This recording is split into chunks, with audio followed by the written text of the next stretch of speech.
Igualmente quiero agradecerle al doctor Luis Manuel Santos su presencia aquí en el instituto y en el área de educación matemática, en calidad de profesor visitante. El doctor Luis Manuel Santos Trigo es de nacionalidad mexicana, matemático del Instituto Politécnico Nacional de México, maestría y doctorado en educación matemática en Canadá, investigador titular del Departamento de Matemática Educativa del CIPESTAR, y debido a su trayectoria como investigador, investigador nacional nivel 3 del Sistema Nacional de Investigaciones del Consejo Nacional de Ciencia y Tecnología, CONACYT. Postdoctorado en la Universidad de Berkeley, en California, junto a Alan Schonfeld, y autor de varios libros y capítulos de libro de investigación en educación matemática. Invitado a ser autor y director y editor del Handbook en la línea de resolución de problemas. Entonces los dejo con la presentación en esta conferencia de la tarde. Gracias. Gracias, Diego, por la presentación. Bueno, miren, lo que intento ahora presentarles son algunas reflexiones sobre esto del uso de la tecnología en el aprendizaje de la matemática. O sea, cómo podemos diseñar, representar, explorar y eventualmente resolver los problemas con ayuda de la tecnología. Entonces los temas, los tópicos que voy a tratar aquí de desarrollar, de presentar, incluyen el uso de las tecnologías y en particular una herramienta, una tecnología digital que a lo mejor ustedes ya conocen, es el sistema de geometría dinámica GeoGebra. Es un sistema, es una herramienta gratuita, disponible en la red y que ha estado ya en el medio durante un buen tiempo y yo creo que conviene plantear una reflexión sobre qué es lo que nos ofrece, qué es lo que nos aporta en términos de tratar de resolver problemas y comprender conocimientos matemáticos. Bueno, algunos de ustedes la primera vez que me están escuchando, hay otros que ya creo que es la cuarta o la quinta vez. Voy a tratar de mostrar otros ejemplos. He estado mostrando ejemplos en el camino y en la discusión. Mire, voy a empezar con un par de ejemplos en esta plática. Hay muchos jóvenes aquí y a lo mejor si les interesa esto de qué es lo que resulta interesante cuando usamos las herramientas, y en particular esta herramienta que acabo de mencionar. Miren, una fase importante cuando uno resuelve un problema es tratar de comprender el enunciado, tratar de buscar, identificar los conceptos importantes en el enunciado y hacer una representación del problema y explorarlo y eventualmente buscar relaciones que nos ayuden a demostrar o a resolver el problema. Voy a plantear un problema simple que es otra característica aquí, de que el punto de partida siempre es algo simple y nos preguntamos acerca de la situación inicial y la vamos transformando en cosas más interesantes. El problema que quiero arrancar ahora es un problema que ustedes se me pueden preguntar, y la pregunta es esa que está ahí en el pizarrón. Ahí ¿se puede construir un triángulo con dos de sus bisectrices perpendiculares? Para aquel que no se acuerde de lo que es una bisectriz, es la recta que divide al ángulo en dos ángulos congruentes, ¿no? Es ese. La pregunta es, ¿se puede? ¿Se puede? Bien, cuando pensamos este tipo de problemas, este tipo de preguntas con lápiz y papel, En general, todo se puede con lápiz y papel. Entonces, aquí tengo una representación con lápiz y papel, se los voy a poner ahí, del problema. O sea, tengo un triángulo cualquiera, ahí está, y ahí trazo las bisectrices, y ahí está, 90 grados. Entonces, se puede, ¿no? Al menos ahí, en la representación que ahí puse ahí, es posible tener responder esa pregunta que si se puede, pues ahí está, se puede. Mire, cuando tenemos esa pregunta, empezamos a buscar propiedades. La idea es tratar de argumentar si realmente se puede, ¿no? Mire, y ahí hay un razonamiento con lápiz y papel. Mire, lo que está ahí, lo que está aquí es esto. Tenemos aquí el triángulo dibujado ahí con el lápiz. Esta es una de las bisectrices, esta es la otra. La condición, la condición es que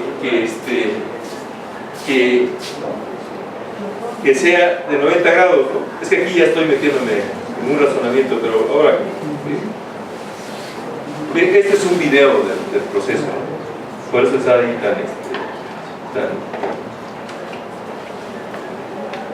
ahí está.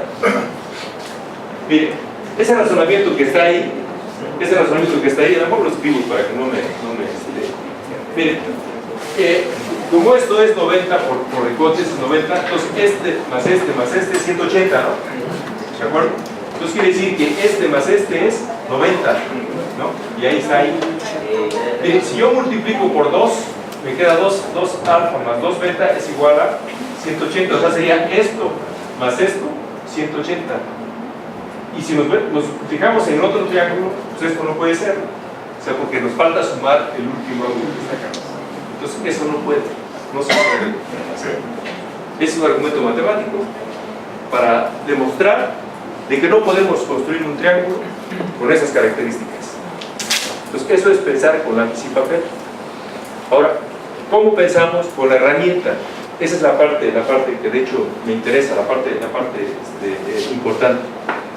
Bueno, mire, con la herramienta vamos a dibujar la figura ya no así con el lápiz y papel y ponerle simplemente el rectangulito que sea 90, ¿no? Aquí vamos a medir y si realmente es posible hacer eso, ¿no? Entonces, mire, tengo ahí la representación inicial, ¿no? Era un triángulo y le dibujaba yo sus bisectrices, ¿no? Y veía si cumplía la condición esta que le pido que es de 90, que formaran ángulos de 90 grados. Mire, para comenzar, si yo quiero hacer esa representación, tengo dos caminos al menos rápidamente. Un camino es pensar en el triángulo y luego dibujar las bisectrices, ¿no? Es un camino. Y si ahí no veo que puedan ser 90 grados, empiezo a cambiar el triángulo, ¿no? Muevo el vértice del triángulo y exploro para la familia a ver si puedo pescar aquel donde las bisectrices tengan un ángulo de 90 grados, un camino. Otro camino, que es el que voy a seguir aquí, es que parto de las bisectrices. Entonces aquí están las bisectrices. Eso que está aquí son las bisectrices. Y la condición que yo le estoy pidiendo ahora es que sean perpendiculares. Entonces ahora voy a ver si puedo dibujar el triángulo. Es pensar con la herramienta, eso es razonar con la herramienta. Vean que nos da cosas interesantes.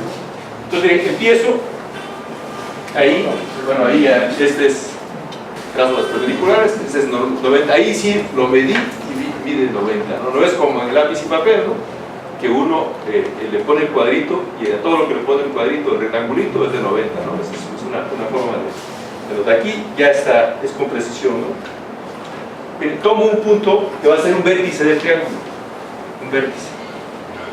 Y aquí hay algo importante que con la herramienta tengo que hacerlo, y es una estrategia para no solamente tratar de dibujar un triángulo, sino dibujar una familia de triángulos para ver si puedo encontrar ese triángulo, con las bisectrices perpendiculares. Entonces, miren, ese va a ser un vértice, el A va a ser un vértice. Y dibujo aquí una estrategia que es una heurística, es una circunferencia, eso que está aquí, es una estrategia asociada con el uso de la herramienta. Esta que está acá. Entonces, pongo la herramienta, el centro aquí, y un radio cualquiera, y me dibuja esta circunferencia. Y luego lo que hago es trazo una recta que pase por el centro y pase por... Esto va a ser un lado del triángulo. Estoy tratando de dibujar el triángulo con estas características. Entonces, hago eso. ¿Por qué puse la circunferencia? Porque voy a cambiar eventualmente aquí. Voy a explorar una familia de triángulos, no solamente un triángulo, para ver si puedo meter esa propiedad en ella, ¿no? Es una parte importante de la herramienta, que puedo yo mover cosas, ¿no? Entonces la circunferencia solamente me sirve para eso, o sea, no es parte del problema. Es una estrategia que aquí, en términos de la herramienta, es un movimiento controlado. O sea, yo controlo dónde quiero mover las cosas. O sea, no es un movimiento como aleatorio, ¿no? Así moverlo por donde sea, ¿no? Es un movimiento que les tengo un control. Es eso, ¿no? Entonces, el siguiente paso aquí es ahora, pues voy a medir este ángulo, ¿no? Voy a medir el ángulo, y aquí tenemos el ángulo de medición, y ese ángulo mide, ahí está. O sea, va a cambiar dependiendo de la posición, va a cambiar, ahí está. Estoy midiendo el ángulo, eso me lo permite hacer la herramienta. Y como quiero que esto que está aquí sea una bisectriz, lo que tengo que hacer es dibujar el otro ángulo, ¿no? El otro, ¿no? El otro ángulo. Con la herramienta lo puedo hacer rápidamente, y ahí está. O sea, al menos esa recta que está ahí, me parece horizontal, es la mediatriz de este ángulo que está aquí. O sea, miren, simplemente lo que hago es roto este mismo ángulo con respecto a este punto, y me lo trazo. Eso lo puedo hacer con la herramienta, así, rápidamente. Entonces ahí está. Estoy empezando a construir este triángulo que quiero buscar, a ver si es posible que tenga las bisectrices perpendiculares, y trazo el siguiente. A ver, aquí vamos a ver. Ahí está. Miren, otra vez esto tomo el punto, el punto de intersección con la otra, y hago exactamente lo mismo, ¿no? Mido el ángulo y trazo la otra. Inmediatamente se observa que no es posible la construcción. O sea, es otra forma de razonar, donde la herramienta me lleva, ¿no? De hecho, estas rectas son paralelas, siempre son paralelas. Entonces, ahí vemos el poder de la herramienta.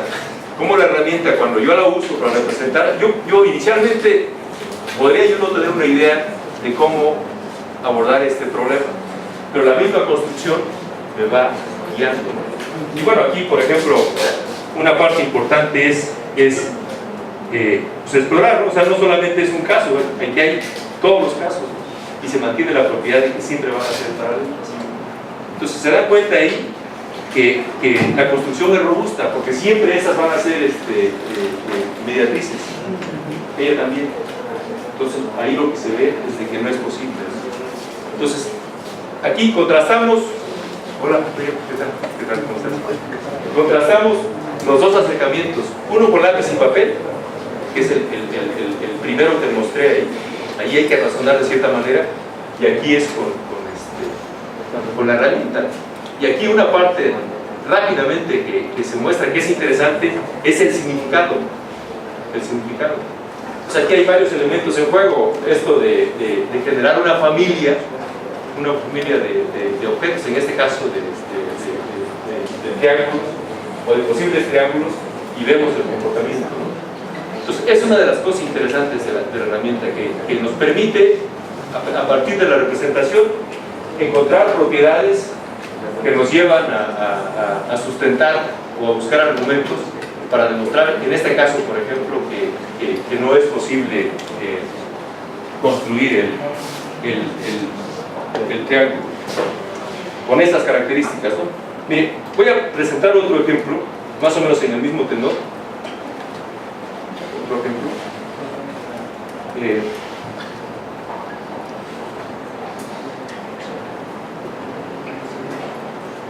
Otro ejemplo.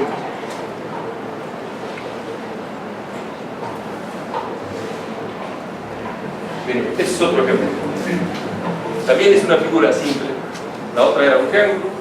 En este caso, la figura va a ser un cuadrado.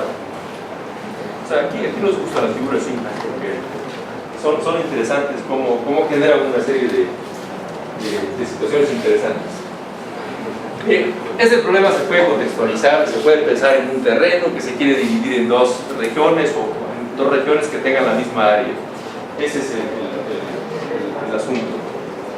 El terreno tiene de forma cuadrada, puede ser un problema matemático, puramente matemático. Tenemos un cuadrado y la pregunta es ¿dónde o cómo podemos dividir en dos regiones de tal manera que, por ejemplo, aquí está dividido la región esta media azul y la blanca, y la pregunta es, o más bien, que las áreas sean iguales, como lo puedo dividir.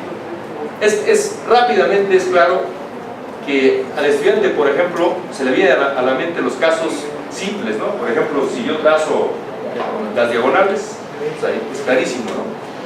Si yo trazo incluso perpendiculares en los puntos medios, también, así que una perpendicular, mitad para acá y mitad para acá, etc. Hay muchas formas de dividir el terreno. Sin embargo, en la exploración, aquí la parte interesante de la herramienta es que este punto, todos los puntos verdes aquí para nosotros van a ser puntos movibles. Entonces, miren, aquí ya hay una discusión del problema. Si yo empiezo aquí a mover, empiezo a mover aquí, ese es un punto móvil. Bien, de hecho, con la exploración nos lleva aquí a un teorema interesante. El teorema es, no importa dónde ubicar F, bueno, ahí lo moví y se dieron cuenta de que formaba diferentes regiones.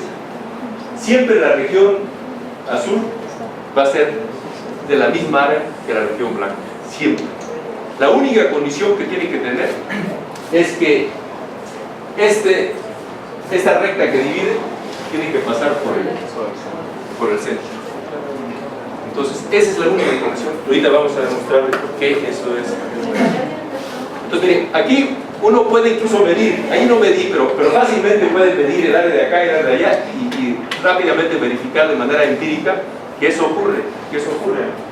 De que si yo muevo a este punto, ahí, no importa dónde esté, siempre la región esta azul y la blanca tienen la misma área, siempre. Es un resultado interesante que a los jóvenes de la educación básica les sorprende porque siempre ellos ven esta forma tradicional, ¿no? Las diagonales y esto. De hecho, hay una infinidad de soluciones. Se puede ubicar en todo el segmento el punto y trazar. La única condición es que pase por el centro, la única condición. Ahora, ¿cómo demostramos eso? Porque aquí siempre es importante plantear un argumento matemático, ¿no? ¿Cómo demostrar que eso en realidad divide al cuadrado en dos regiones? Miren, pues aquí ya empezamos a plantear un argumento, ¿no? Y algo que vamos a hacer aquí, pues para comenzar, si es un cuadrado, esas rectas que están ahí son paralelas y perpendiculares, ¿no? Son paralelas. Por eso extendí ahí las líneas, son rectas paralelas. Y esa línea que pasa por este y el centro es una transversal, es una línea transversal. Entonces ahí empiezo ya a traer propiedades matemáticas, ¿no? Por ejemplo, estos dos ángulos son congruentes, ¿no? Son congruentes porque son alternos internos, ¿de acuerdo? ¿Qué más? Sigo buscando argumentos. Uno con la diagonal, y además tengo también que este ángulo es congruente con este, ¿no? Son opuestos por el vértice, ¿no? ¿Y qué más tengo? Tengo también esto. Ese ángulo es congruente con eso, con la misma razón de la otra, ¿no? Entonces, a ver, ya tengo el criterio, ¿no? ¿O no? Para la congruencia, ¿no? Estos dos triángulos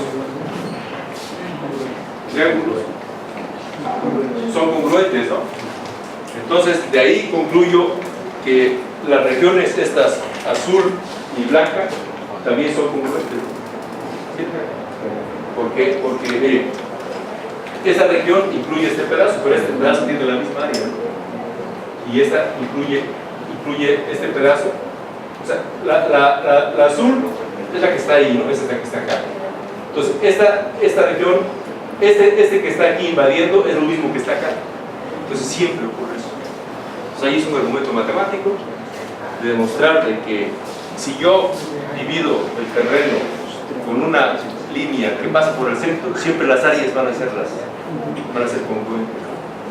Es una parte importante. Y aquí, bueno, es la parte dinámica, lo que hace interesante esto, y la conjugación con la parte esta y aquí puedo explorar ahí los casos particulares. ¿Se acuerdan que es este? El otro es este, casos particulares, todos estos, ¿no? Entonces aquí, esos son los modelos dinámicos que nos interesan ahora, que constantemente uno está buscando relaciones, ¿no? Bueno, miren, bueno, esto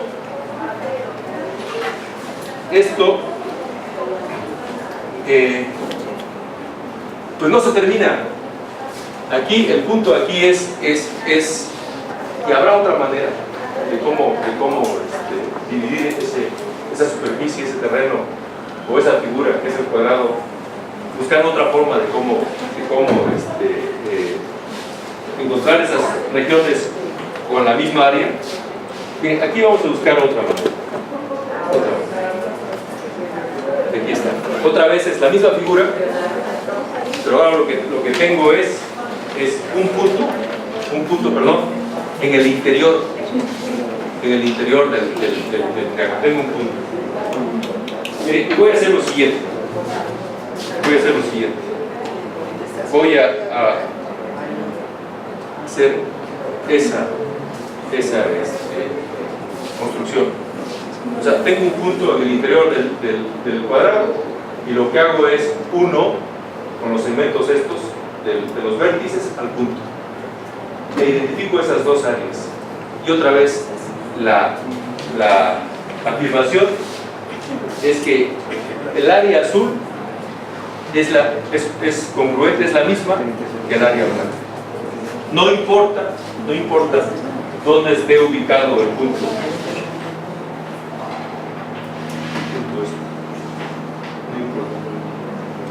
También es otra solución al problema. La pregunta es ¿por qué? ¿Y por qué?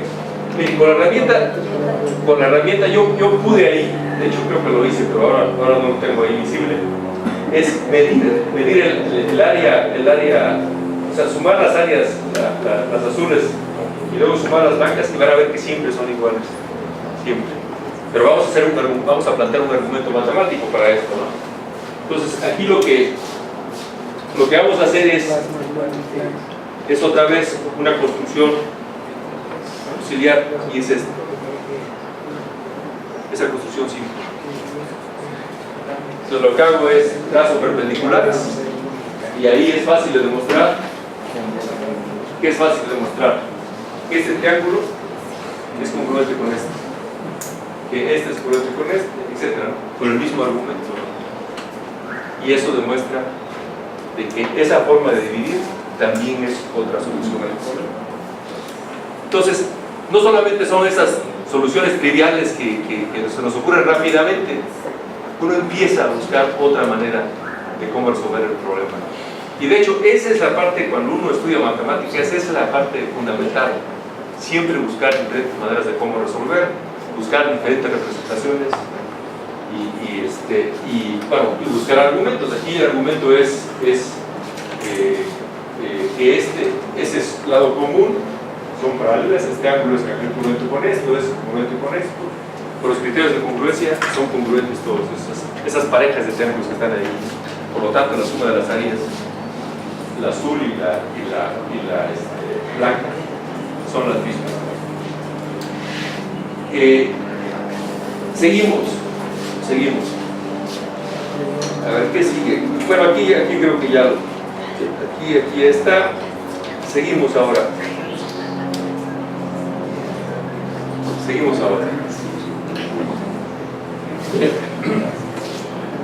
Lo que hago ahora es trazar una diagonal ahí, y poner un punto sobre la diagonal.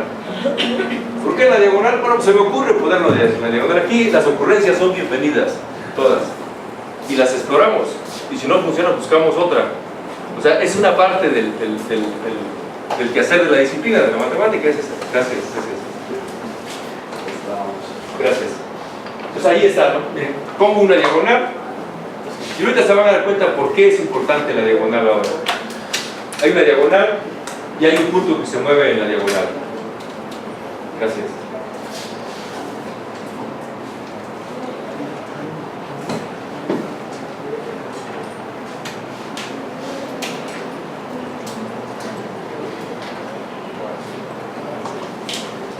Hay un punto que se mueve en la diagonal. Y ahora voy a hacer la siguiente construcción.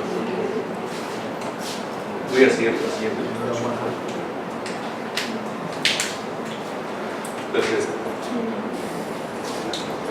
lo único que hice es proyecté las perpendiculares a los lados que pasan por ese punto y me fijo en esas. Acuérdense que esto lo puedo mover. Ahí está. Lo pongo. Y sigue valiendo la afirmación que hace rato mencioné. O sea, el área de la figura azul es la misma que el área de la suma de las figuritas blancas. Es lo mismo. Y el argumento es parecido al anterior, ¿no? Es parecido al anterior. Esta área, este triángulo es congruente con este, entonces quiere decir que esta área es la misma, este es congruente con este, es la misma, etc. Es exactamente el mismo argumento. Pero ahora tenemos otra figura, otra manera de cómo resolver el problema. Entonces, ese es el quehacer matemático. Es la búsqueda de diferentes maneras de cómo resolver, y de alguna manera eso nos lleva a plantear argumentos que nos lleven a sustentar las afirmaciones. Voy a seguir explorando este problema. Voy a seguir. Mira, lo que voy a hacer ahora, de hecho ahí está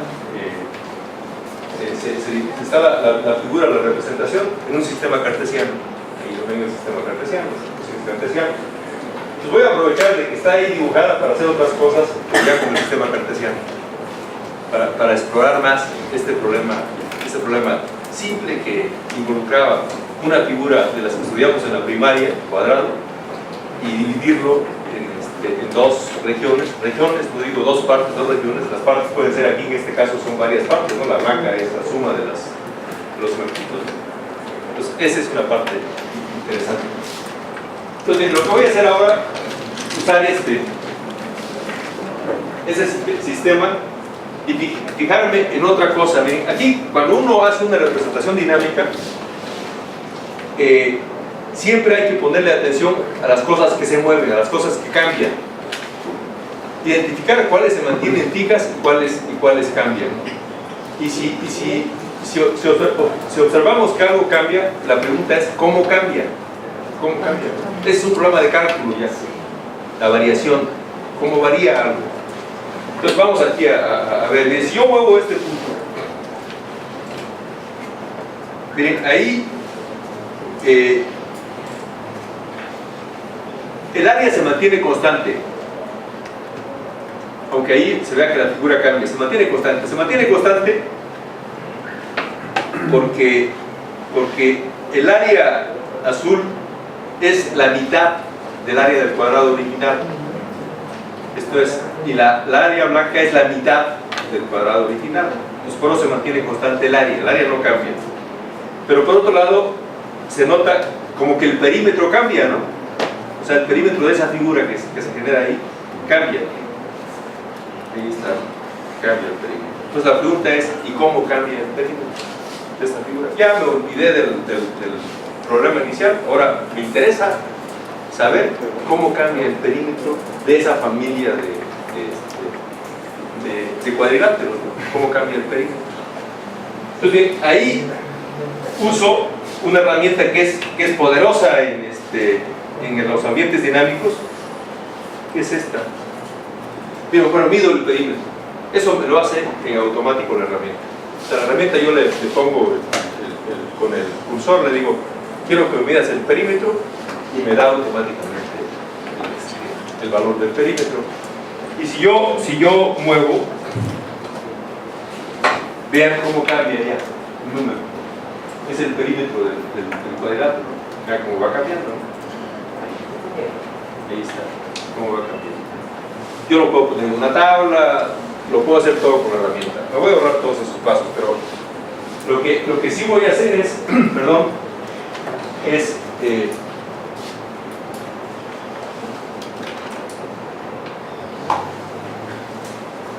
lo que sí voy a hacer es tratar de identificar cómo cambia o cómo varía el perímetro cuando yo muevo el punto, cómo cambia. Miren, si estudiamos un contexto de cálculo, un contexto de álgebra, lo que nos interesaría sería buscar el modelo del perímetro, el modelo algebraico, cómo representarlo. Eso nos interesaría, ¿no? Y luego ya analizar la variación. Miren, aquí la herramienta nos da cosas interesantes. Miren, voy a poner ese punto. Ahora, ¿qué es ese punto que está ahí? Miren, ese punto lo voy a definir de la siguiente manera.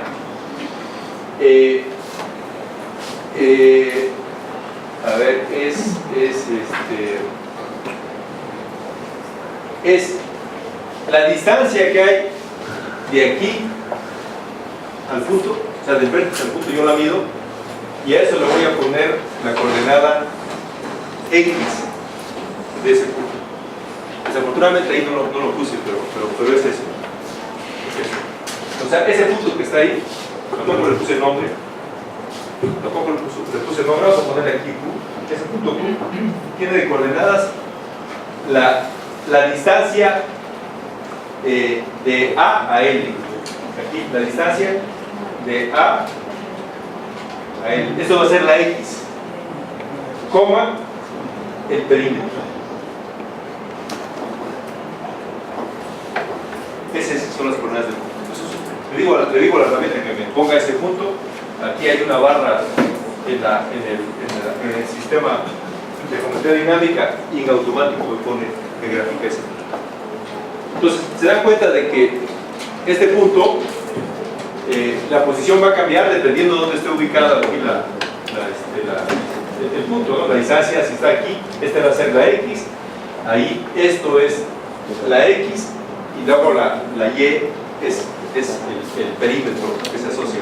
¿Queda claro para todos? Pero formalmente, esto es lo que hacemos cuando construimos el modelo algebraico. La única diferencia es que aquí la herramienta nos permite graficar el punto sin tener la definición explícita del modelo. Esa es la única diferencia, que es una diferencia interesante, ¿no? Entonces, lo que voy a hacer ahora es mover el punto,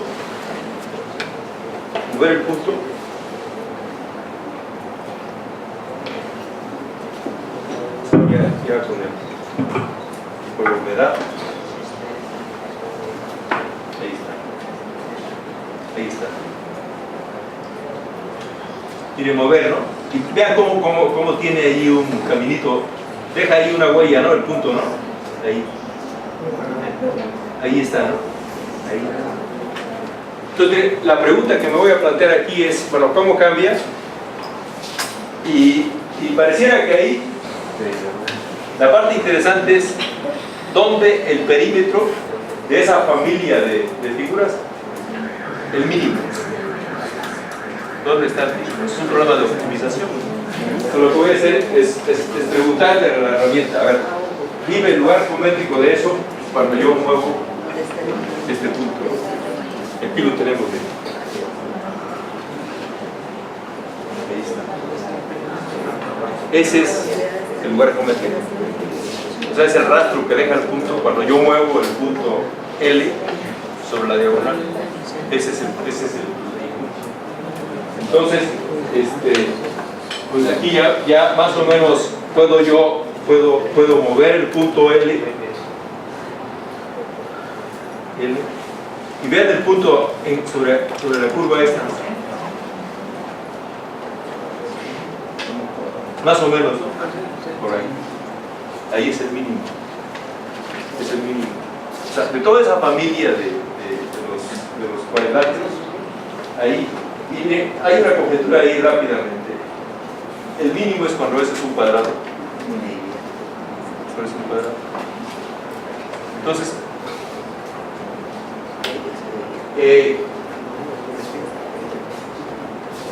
¿cuál es aquí el mensaje, la idea? O sea, partimos de un problema simple, nos fuimos preguntando cosas, nos fuimos planteando diferentes formas de cómo resolver esta pregunta inicial, que era encontrar dos regiones de la misma área. Y esa tarea de buscar diferentes maneras eventualmente nos llevó a identificar esta figura, y al mover vimos que algo cambiaba, algo variaba. Entonces la pregunta es cómo varía, y ahí está la representación geométrica o gráfica del fenómeno de variación, en este caso del perímetro. Y bueno, aquí es un problema de optimización que no necesitamos ahora cálculo para resolverlo. O sea, es una de las ventajas interesantes, que aquí básicamente lo que interesa es el significado en este caso de los conceptos, la variación. ¿Qué significa ahí? Ahí podríamos seguir, por ejemplo, y preguntarnos las características de ese lugar geométrico, ¿no? Y eventualmente, por ejemplo, preguntarnos acerca de su representación algebraica. Pero eso es lo que hacemos en cálculo.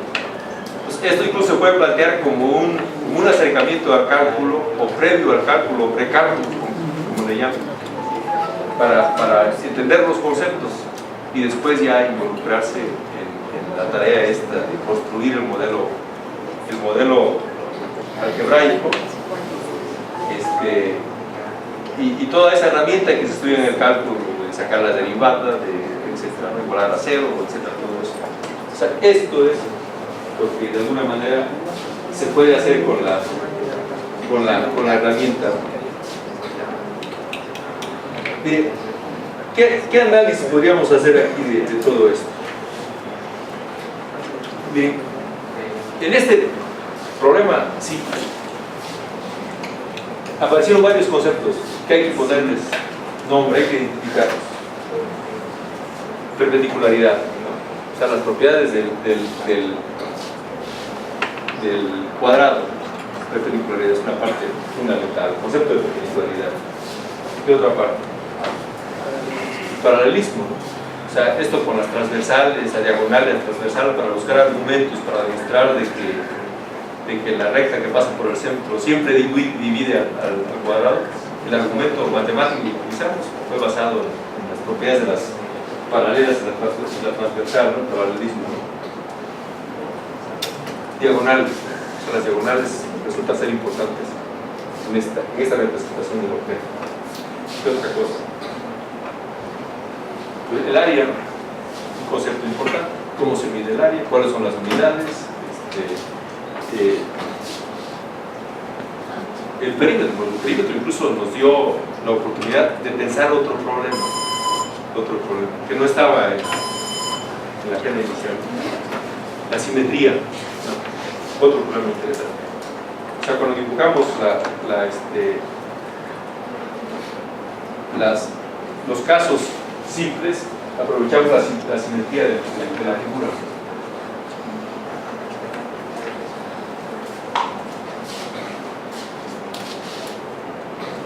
Congruencia de triángulos. El primer argumento para demostrar de que las regiones eran congruentes se basó en el uso de los criterios de congruencia de triángulos. Y también en la segunda, el concepto de fusión. El concepto de fusión está detrás de cuando hice la parte esta de definir el punto que asociaba la longitud del vértice al punto y el perímetro. Esa es la función, es el concepto de función. Entonces la única diferencia es que aquí no lo tengo expresado de manera explícita. O sea, hay un modelo de función detrás de esa definición del punto. La función y bueno, siempre hay que demostrar las cosas, la prueba matemática. O sea, cuando me fijo en los triángulos para demostrar que las áreas eran congruentes, esa es una prueba matemática, que es un componente interesante. Bueno, miren, nos podemos plantear aquí si esto que estamos haciendo se puede aplicar para otros polígonos regulares. O sea, aquí fue un cuadrado, pero ¿qué pasa con un pentágono? ¿Qué pasa con un hexágono? Y así sucesivamente. Entonces, el método funciona para algunos polígonos, para otros no funciona. Entonces, pero eso ya es pensar en la generalización. Miren, otro tema importante aquí, asociado con la herramienta, es el arrastre. O sea, cuando muevo los puntos, que muevo el de acá, aquí no lo puedo mover, pero aquí nada más tengo que regresarme a los recursos. Entonces son las estrategias importantes. Otra estrategia importante aquí, bueno, aquí no la utilicé, pero la utilicé en el anterior, es el círculo que movía la recta en el plano. Es otra estrategia propia del uso de la herramienta. Y el lugar geométrico. El lugar geométrico es el lugar que se trazó del punto. Entonces, estos son los conceptos menos importantes que resultan de tratar de responder esta pregunta inicial. Miren, de hecho, este problema que ahora estamos aquí, lo tomamos de un examen de PISA, de los internacionales. De ahí salió el problema. Entonces, incluso este problema ilustra de que en el contexto de un examen como PISA, de los testos internacionales, lo único que interesaba ahí era que el estudiante lo resolviera así rápidamente.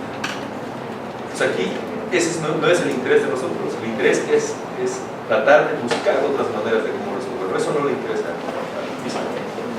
Pues aquí hay otros elementos importantes de cómo incluso un problema de estos típicos que uno se encuentra en este tipo de evaluaciones o en otros ejemplos de libros, cómo puede ser un punto de partida para que el estudiante se enganche en un razonamiento que involucre el uso de todos estos elementos, todos los conceptos, estrategias, argumentos, etc.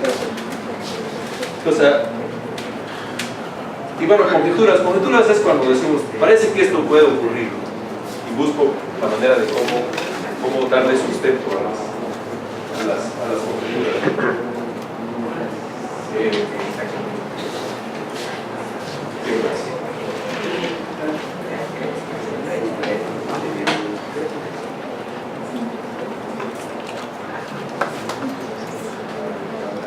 Bien, voy a ir cerrando ahora. A lo mejor conviene darle un contexto más amplio a esto de las herramientas. Bueno, aquí estoy hablando de una herramienta, ¿no? El uso del sistema de geometría dinámica. Ya en las otras charlas he hablado de otras herramientas que a lo mejor vale la pena vamos a ver si por aquí las podemos rápidamente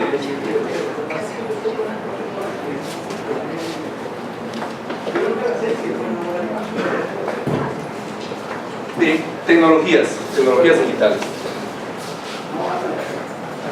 Pues son todas esas que nosotros conocemos en el ambiente, ¿no? Conocemos internet, aplicaciones, y aquí lo he repetido muchas veces. Si quisiéramos organizar las tecnologías, hay tecnologías de usos múltiples, como por ejemplo internet, que la podemos usar para comunicarnos, para buscar información, etc. O aquellas como esta que acabo de usar aquí, que son para fines ya específicos de la matemática. O sea, la idea es usar todo este conjunto de herramientas de manera integrada, todo esto. Esa es la idea, no solamente una herramienta. Vuelvo aquí bueno, hay muchas plataformas, aquí ya hemos identificado varias. Para los que ya me han oído muchas veces, voy a repetir esto porque hay muchos jóvenes aquí que es la primera vez que están escuchando la plática, y simplemente orientarlos de qué es importante, de alguna manera, identificar aquellos desarrollos o plataformas digitales que aparecen en línea para que uno pueda, de alguna manera, usarlas en sus experiencias de aprendizaje.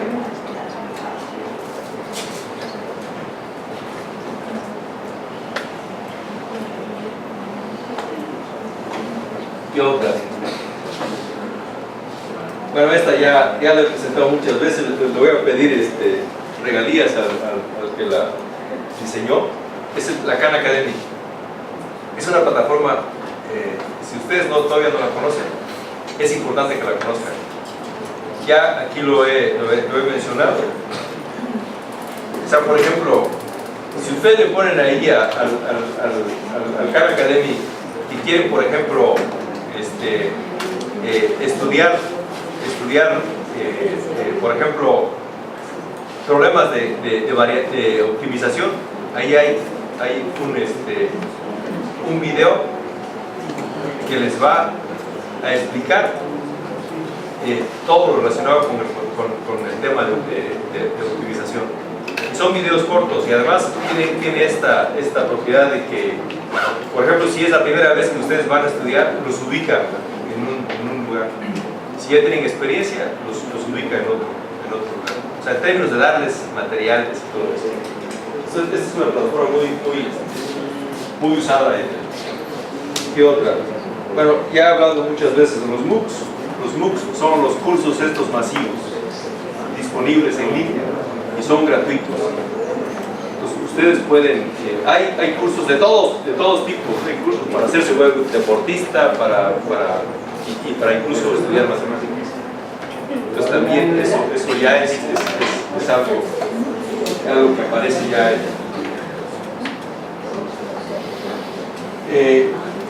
bueno, miren, en general el problema que tenemos es que las instituciones donde trabajamos generalmente no contemplan esta integración de las herramientas. Entonces es importante ya pensar un plan de cómo todas las herramientas que tenemos ahí las podemos ya ubicar como herramientas para aprender matemáticas. ¿Qué más? Bueno, aquí hablo de los profesores, de que es importante que se les mejoren los salarios y eso. Hablo del currículo. El currículo hay que cambiarlo. Y bueno, y esto de la formación de los profesores debe incorporar el uso de las herramientas. ¿Qué otra cosa? Por aquí creo que menciono algunos algunos elementos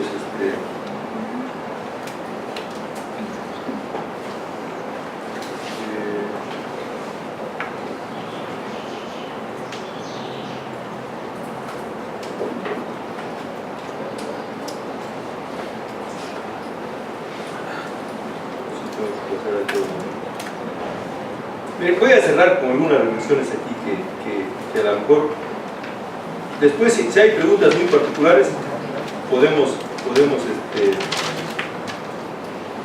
podemos abrirlas y a lo mejor regresar otra vez a más ejemplos que tengo. Miren, detrás de esta presentación, de esta discusión que he dado, está todo el trabajo que se relaciona con la resolución de problemas. O sea, la resolución de problemas es una forma de cómo aprender matemáticas. Y bueno, aquí ya lo he mencionado varias veces.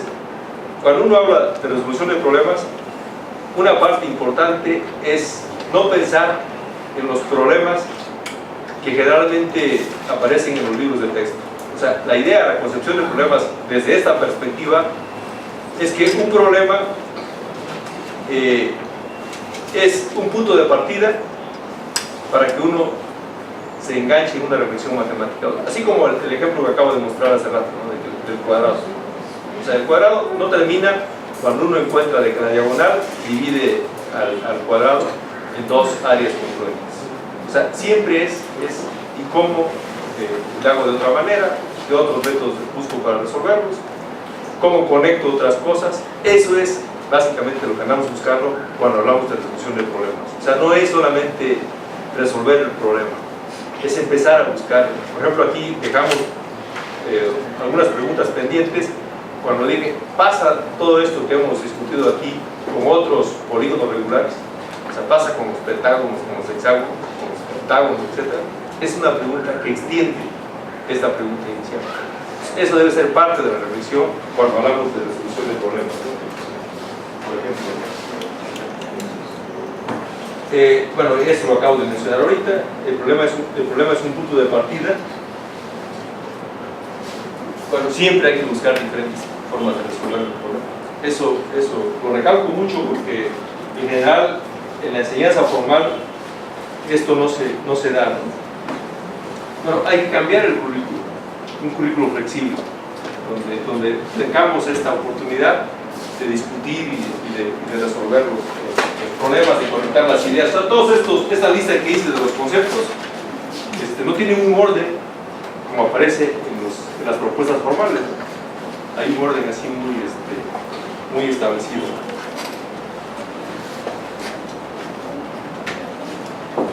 Bueno, otra cosa que nos permite las tecnologías es extender los ambientes formales de aprendizaje. O sea, no termina la discusión de los problemas cuando termina el tiempo de clase.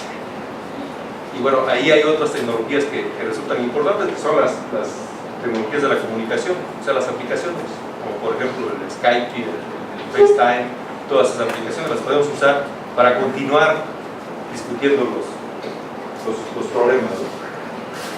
Es otra parte importante asociada con el uso de las tecnologías. Miren, algo que resulta aquí interesante es que con la tecnología el estudiante o el profesor se involucra en un proceso de formular nuevos problemas, que es una actividad que generalmente está que está ausente en los ambientes tradicionales. Generalmente los problemas los da el profesor o los da el libro. Aquí, con la tecnología, el estudiante constantemente plantea preguntas, plantea interrogantes, y esas son a veces las que generan nuevos problemas. Por ejemplo, cuando me planteé ahí en el problema del cuadrado, ¿cómo varía el perímetro cuando yo muevo el punto? Es una pregunta nueva y nos lleva a otro problema, a plantear un problema. Entonces, eso es una parte importante cuando uno trabaja con la tecnología. Pero miren, aquí también es importantísimo, ya lo he recalcado, no solamente es el trabajo individual, es el trabajo de grupo. Entonces, esos son los componentes que ahora resultan importantes. Bien, voy a dejarle aquí, en términos de la presentación, y abrimos una ronda de preguntas, y bueno, si posiblemente regresemos a otros temas y ejemplos que podemos extender más las ideas. Entonces, abrimos las preguntas. Para no cansarlos, hoy es viernes, casi 5 de la tarde, o más de las 5, 4 y media. Juega la selección de Colombia, entonces... Sí, ya hubo. Espero que haya ganado. Entonces, es muy difícil competir ya cuando es viernes, etcétera, ¿no? Después de comer y todo. Entonces, yo creo que, ¿por qué no planteamos algunas preguntas? ¿Sí? O algunos comentarios de aquí de ustedes, jóvenes de allá atrás, que los veo muy entusiastas todavía. A ver qué...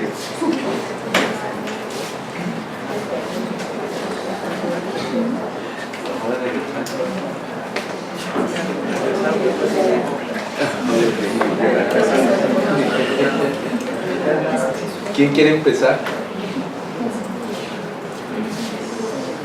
¿Liliana? ¿Están cansados? ¿Por ahí? ¿Está el micrófono?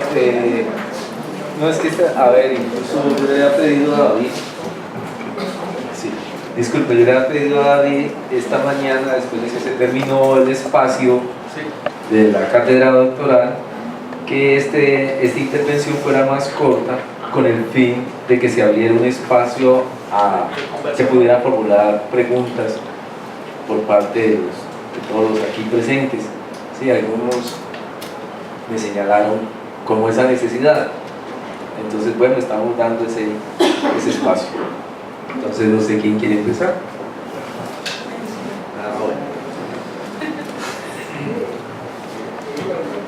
Bueno, profe, muchas gracias por la conferencia. Me parece, digamos, muy pertinente y además de pertinente, muy importante porque, digamos, mi interés va en la línea de formación de maestros.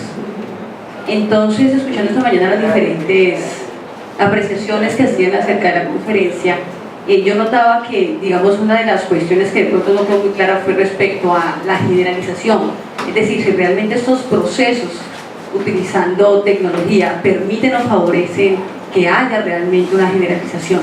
Para mí ha sido muy claro y pienso que sí. De todas formas es necesaria la gestión del maestro y la forma en que el maestro direcciona para que realmente se lleven esos desarrollos y se llegue, digamos, a la construcción de aspectos de tipo matemático, como por ejemplo la construcción de la expresión analítica. Y digamos que en esa línea, en ese mismo sentido, entonces mi pregunta va hacia lo siguiente. Para usted, ¿o usted considera que la formación de maestros necesita o requiere de la resolución de problemas, del uso de la tecnología, el manejo del currículo integrado? Es decir, que la práctica docente se transforma o podría transformarse si se involucran esos tres aspectos.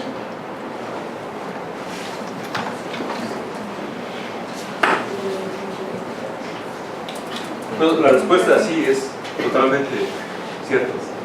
O sea, eso es, yo creo que lo que andamos buscando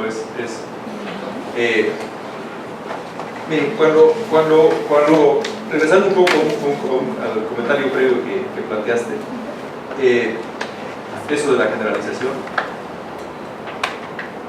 bien, hay dos cosas que se destacan cuando uno usa la herramienta, como en este caso el GeoGebra. La primera es que cuando uno intenta representar el problema a través de la herramienta, tiene que identificar o pensar el problema en términos de propiedades matemáticas. O sea, aquí no se puede, por ejemplo, como el lápiz y papel, que nosotros hacemos, ¿no? Que estamos pensando lo que se hizo en el primer problema, ¿no? tenemos un triángulo y hacemos esto, ¿no?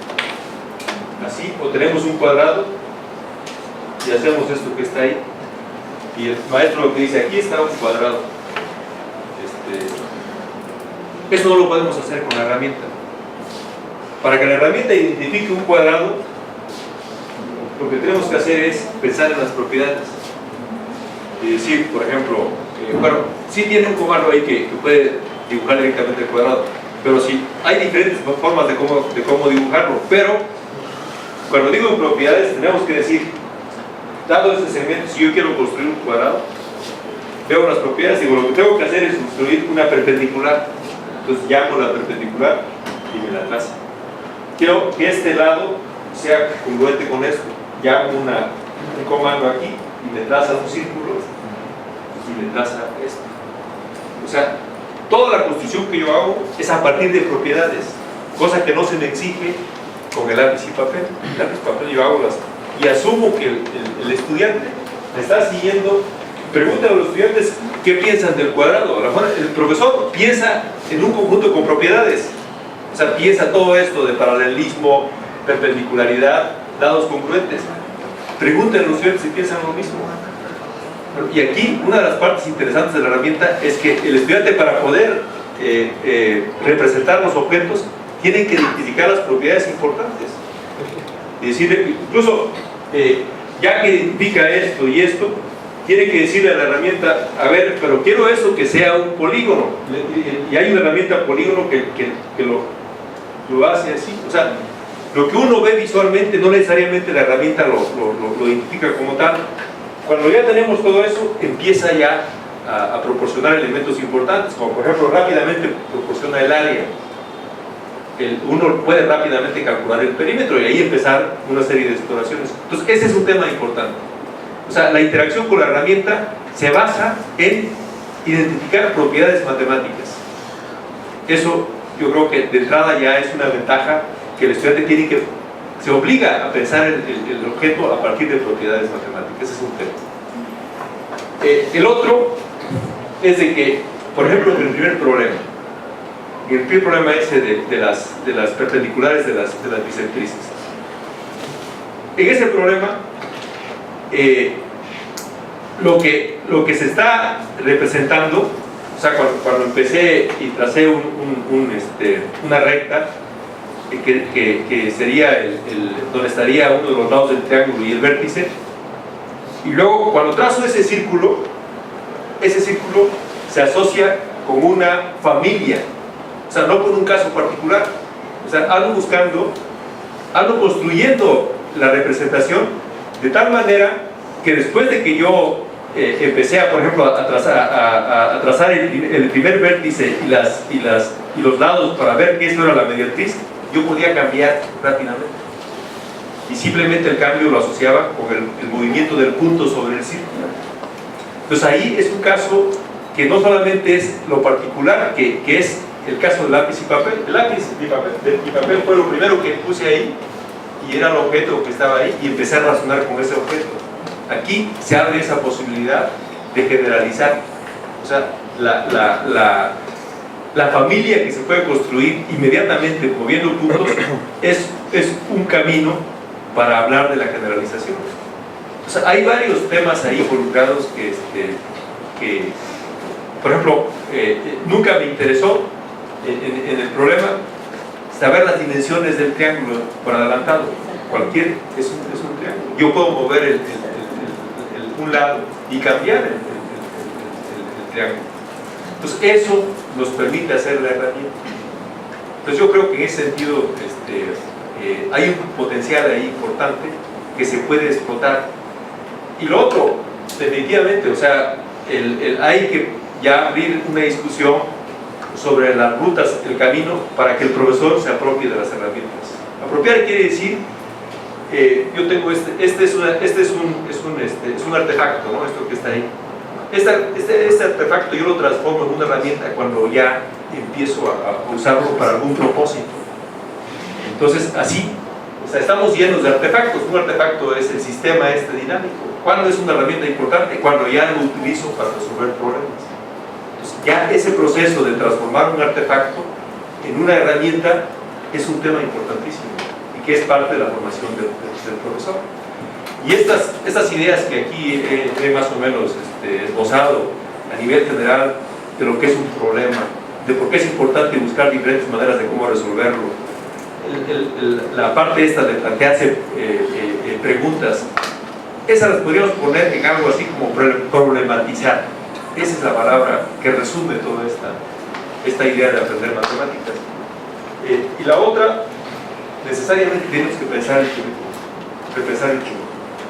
O sea, el currículo ya no es esa secuencia fija, ordenada, que se nos presenta cuando estudiamos en el bachillerato o incluso en el nivel universitario. Ya esto integra muchas ideas, muchos elementos.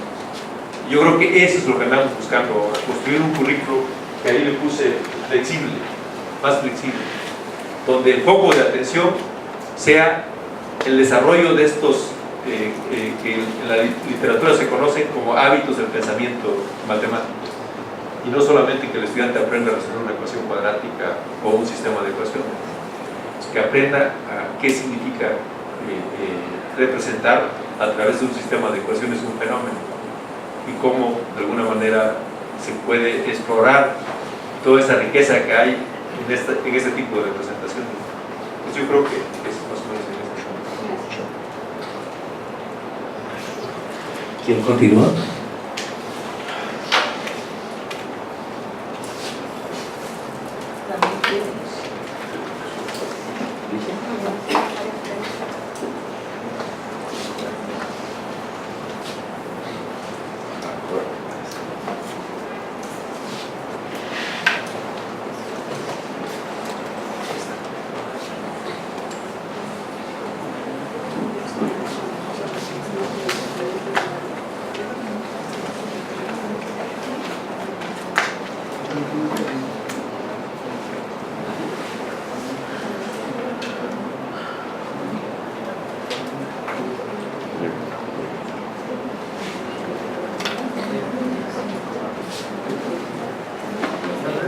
No.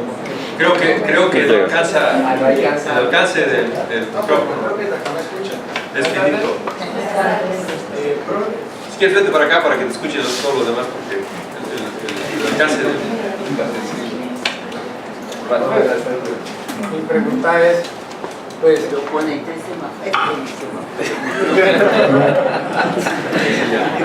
pues infiero que la herramienta va acompañada pues de la parte del lápiz y papel a la hora de hacer la sesión, ¿cierto?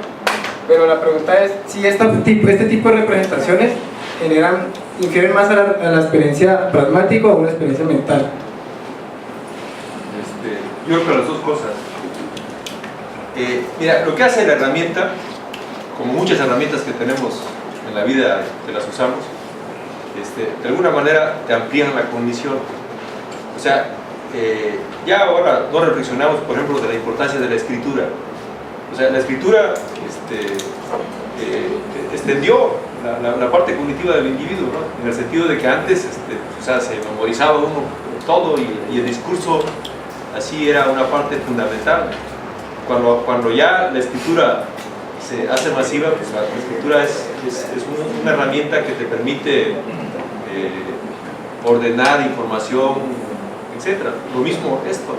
O sea, preguntas que antes tú no te podías hacer con lápiz y papel, te las planteas aquí con la herramienta. Entonces te amplía el panorama de exploración, el panorama de las preguntas que, por ejemplo, esa pregunta de cuál era el lugar geométrico que describía el punto S, eso no me lo puedo hacer con lápiz y papel. Es muy difícil que yo lo pueda hacer con lápiz y papel. Aquí tú lo planteas de manera... Entonces, tiene otros si le ponemos el calificativo que usaste de pragmático, también es pragmático, porque por ejemplo, cuando yo dibujo el polígono, me da en automático muchos elementos, atributos, por ejemplo el área de cualquier polígono. Cierro un polígono y me dice el área rápidamente.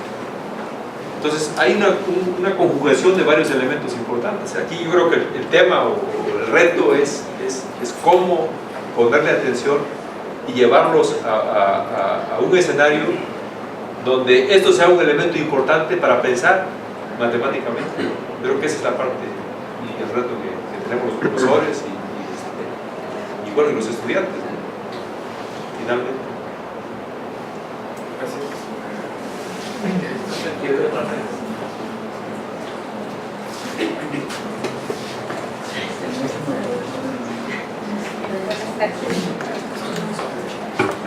Buenas tardes. Buenas tardes. Bueno, mi pregunta está relacionada más bien con sus apreciaciones frente al trabajo de resolución de problemas, pero en los niños, en básica primaria. Porque pues el currículo pone la resolución de problemas como el centro, a partir de ahí se deberían de proponer, digamos, todo el desarrollo de procesos y competencias y conceptos, pero suele pasar que lo pensamos al contrario. Pensamos que para poder abordar una situación problema, primero el estudiante debe manejar unos conceptos, unas definiciones y demás, pero no vemos a través del proceso inverso, o sea, que a través del problema el estudiante aprenda esos conceptos. Entonces, más que una pregunta es saber su apreciación frente a ese aspecto, pero sobre todo en los niños, centrado no tanto en lo superior, sino en la formación inicial de básica primaria. Gracias. Sí, miren, yo por ahí escribí un trabajo que está en la red. Hay un trabajo que escribí hace un tiempo y ha sido muy leído ese trabajo y de hecho comentado. Y el trabajo, el título es algo así como el poder de las preguntas. Y ahorita que mencionaste los niños,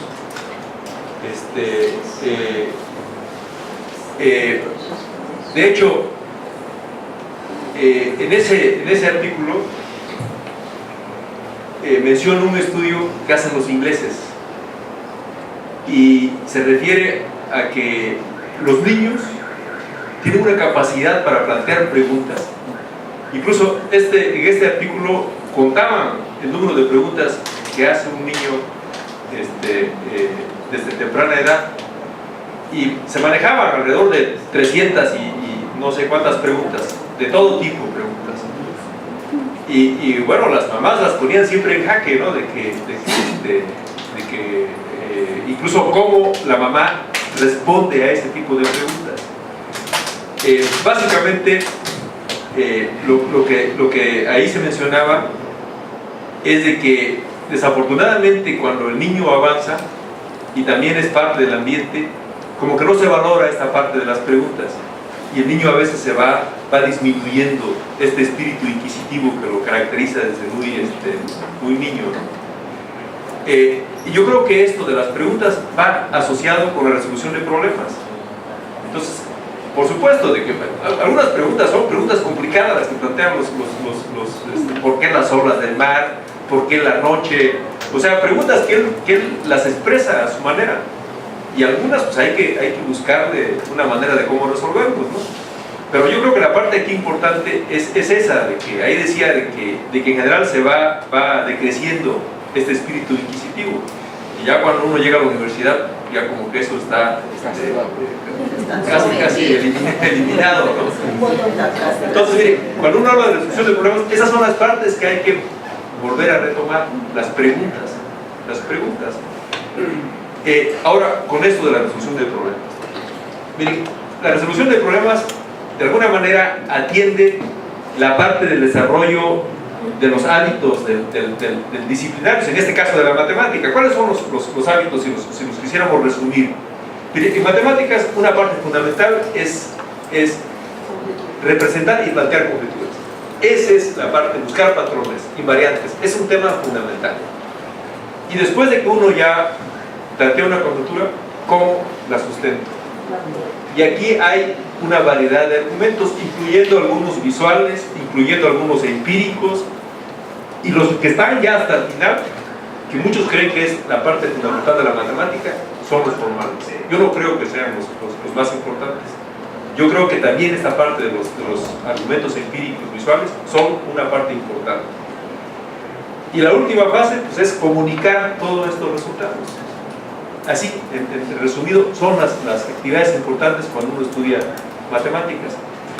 Ahora, ¿qué ocurre con un niño que está iniciando?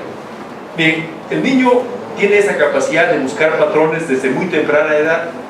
Entonces, si ustedes les ponen, por ejemplo, no sé aquí cómo se le llama, allá en México las llamamos las canicas estas, que son las estas de colores. ¿Cómo se llama? Olas o canicas. Olas o canicas de colores. Entonces, si ustedes les ponen a un niño así desde temprana edad, así le ponen, por ejemplo, vamos a poner una negra, dos azules, una negra, dos azules, y le piden que haga la secuencia real con los objetos, le sigue la secuencia del niño, le sigue la secuencia. Esto es buscar patrones. Este mismo problema,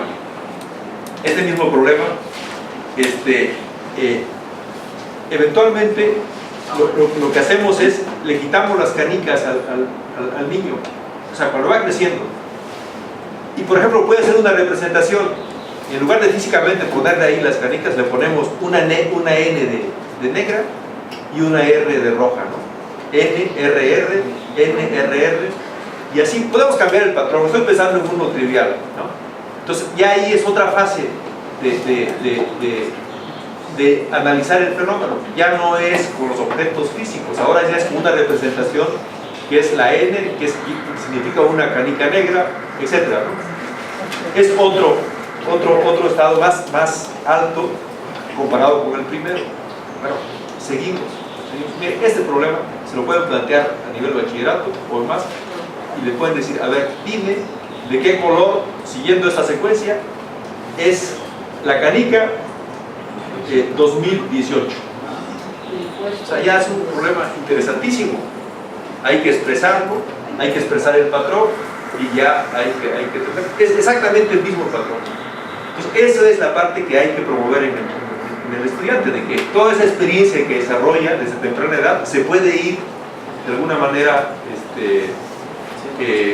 planteando en diferentes términos, y las herramientas que utilizan son otras, ¿no? Aquí ya tenemos que determinar la expresión y eventualmente ya pensar ya en términos de los patrones, ¿no? de la expresión ya incluso algebraica que nos lleva a este fenómeno. Entonces yo creo que esto de resolución de problemas va muy ligado, muy conectado con eso del planteamiento de las preguntas. Y lo que hay que hacer es promover ese hábito inquisitivo en los jóvenes. Y la herramienta juega un papel importante en eso. Que me quedo pensando varias cosas, pero voy a centrarme en una en particular, de cómo es que se está pensando el currículo. ¿Cómo? Y me animo a hacer la pregunta por lo último que acabas de decir, de cómo se puede retomar un tipo de situación con niños más pequeños y luego más grandes y luego más grandes. Y yo aquí para mis adentros me quedo pensando, ay, como que no conoce mucho a los niños. Y eso que supone que se puede pensar para el bachillerato, ¿por qué no hacerlo con los niños pequeños? Se puede. Acabamos en este momentico, hay un problema en un colegio por un trabajo que hicimos con los niños de preescolar. Las profesoras de primero ya no saben qué hacer con los chinos, como que para qué le enseñaron todas esas cosas, porque ahora los muchachitos llevan por los cachos a la profesora de los otros compañeros y demás, cosas que se supone que no, eso es para quinto de primaria. Entonces me quedo con la pregunta, sobre todo por el último ejemplo que acabas de dar, que cómo es que se está pensando el currículo, qué del currículo, y cuando se está pensando en el currículo, cuál es el tipo de comprensión o de manera de pensar, valga la redundancia, ¿Qué es el pensamiento matemático o el conocimiento matemático? ¿Qué es lo que se espera que aprendan? ¿Vamos a seguir pensando en contenidos? ¿No habría sí o no contradicción cuando en la situación anterior que tú presentas vemos cómo en ese problema trivial de de la división en áreas iguales, en dos áreas iguales de una superficie, y tú llegaste, no alcancé a contar, pero era por lo menos 10 o 12, y se puede seguir ampliando de todo la racionalidad matemática que está ahí presente simultáneamente. Entonces, todo esto, bueno, ¿qué es lo que se está pensando cuando se habla de currículo? Profundamente, ¿no? ¿Y qué quiere decir un currículo flexible? Y cuando hablo de currículo, ¿cómo estoy pensando el fin o el propósito, la orientación de ese currículo en términos de conocimiento, pensamiento, competencia, habilidad, que matemática?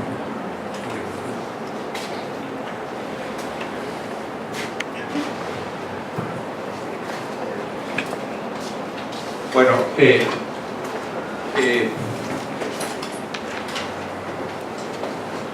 en términos del currículum,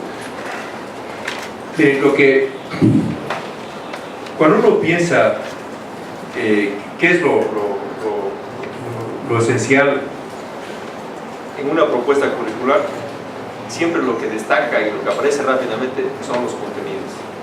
O sea, en general uno no concibe un currículum si no tiene una lista ahí de contenidos. Es más, hasta hay una secuencia, etcétera, etcétera. Esa es básicamente la concepción clásica del currículum. Con esto de la resolución de problemas, uno puede empezar a pensar en una visión distinta del currículum.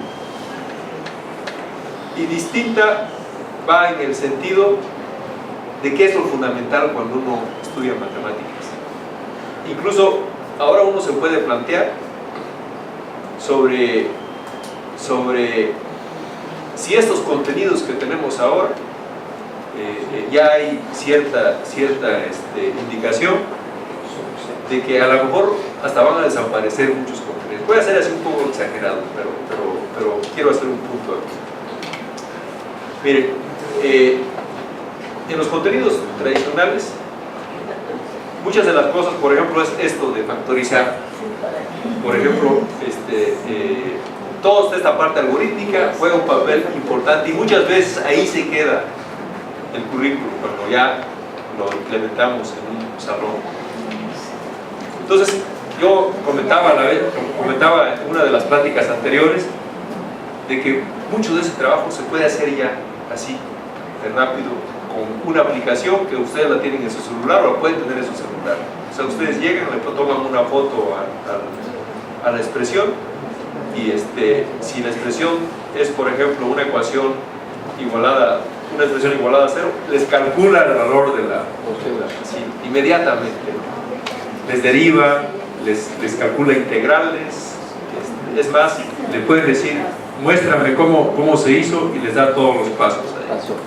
Entonces la pregunta, ¿sigue siendo eso importante? Desde mi punto de vista, hay que empezar a transformar esto. Ahora, ¿qué es lo esencial? Desde mi punto de vista, lo esencial, y que va a ser esencial de aquí a 50, 100 años, me atrevo a decir eso, es que el estudiante cultive los hábitos del pensamiento matemático, y que son estos que ya hemos identificado, que aprenda a conjeturar, que aprenda a argumentar, que aprenda a representar cosas, que aprenda a plantearse interrogantes. Esos hábitos, no importa si el álgebra ya no la estudiamos dentro de 20 años, siguen siendo un factor importante cuando uno habla de matemáticas. Entonces el foco ahora del currículo debe ser en ese camino, de darle atención y enfocar al desarrollo de estas de esos ingredientes importantes del pensamiento matemático. Bueno, aquí, por supuesto que uno no aprende a conjeturar sin contenidos. Los contenidos siguen siendo un elemento importante, pero no es el centro, como ahora. Exacto. Entonces, yo creo que ese es el tipo de transformaciones. Cuando yo decía flexible, era para más o menos diferenciar de que ahora tenemos una secuencia donde parece que cuando el profesor la recibe, necesita terminar esa secuencia. Así. Y ese es como uno de las metas importantes. Bueno, ahora no necesariamente. Lo que queremos ahora es profundizar. Lo que queremos hacer es ahora más o menos la discusión que aquí planteé del problema del cuadrado. O sea, eso es lo que andamos buscando para que el estudiante tenga ese desarrollo, ese pensamiento. Entonces, bueno, por supuesto de que hay que empezar a desarrollar, a cambiar varias cosas, pero al principio yo creo que un primer momento es que el profesor se dé cuenta de que es posible guiar al estudiante a este desarrollo de estos hábitos. A lo mejor la palabra hábito es una palabra que no tiene una connotación, realmente un hábito para nosotros es algo que no hay que hacer, no hay que caer en hábitos, pero en este caso es como reflejar cómo se comporta alguien cuando estudia matemáticas. Los mismos profesores, o sea, los profesores se involucran en actividades interesantísimas que nunca las comparten con los estudiantes, porque en general a los estudiantes le presentan algo muy pulido, muy afinado, y el estudiante pocas veces, por ejemplo, discute cosas. ¿Qué pasa cuando no me salen las ideas? ¿Qué pasa cuando no puedo resolver un problema? Los profesores en general han desarrollado estrategias de cómo resolver estas dificultades, y el estudiante nunca tiene oportunidad de hacer eso. Entonces el estudiante lo que ve es que al profesor le sale todo y a él no le sale absolutamente nada. Entonces esas son las cosas que hay que empezar a transformar, y creo que un elemento importante es centrar en esas actividades que son, desde mi punto de vista, fundamentales cuando uno estudia matemáticas. Todavía muy general, pero por ahí es el camino. ¿Alguien más? Están casados,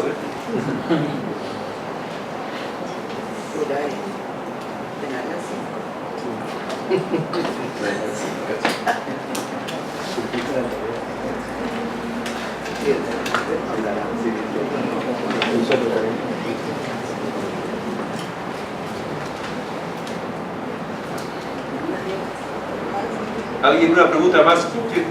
¿Quién quiere?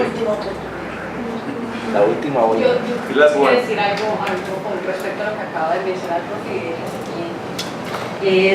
bueno, aquí, digamos, en nuestro currículo, desde los lineamientos curriculares, uno de los aspectos que hay que cultivar o desarrollar en los estudiantes es la ejercitación de procedimientos.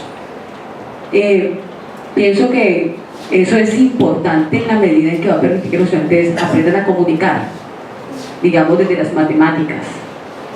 Por ende, digamos, con base en la apreciación que usted acaba de hacer respecto a qué debe ser lo central, pienso que cuando usted habla acerca de central, no quiere decir que dejemos por fuera esa ejercitación, porque es necesario. Más bien es cómo a través de estos medios, a través de esos ambientes de aprendizaje, es posible facilitar más bien esa ejercitación de procedimientos. Eso creo que fue lo que usted dio a entender. Sí, incluso yo creo que ahí pone otra componente, el significado. Aquí cuando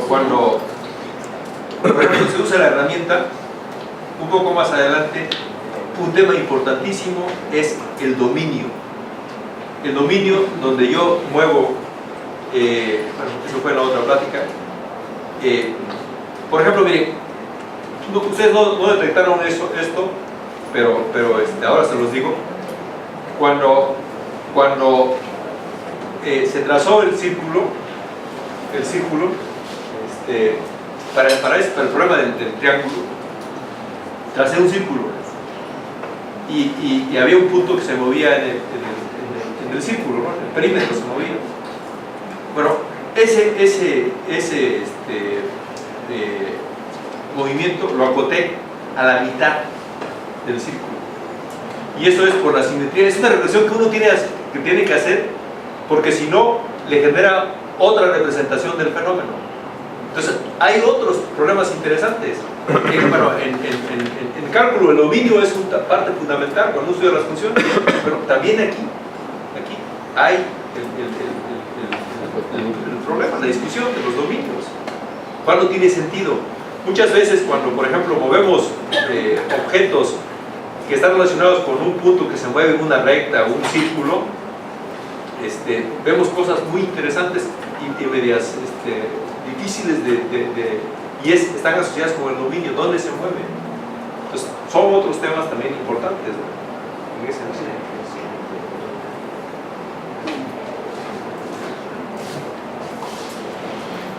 Bueno, ¿ya no hay más preguntas? Tampoco los quiero obligar, ¿eh?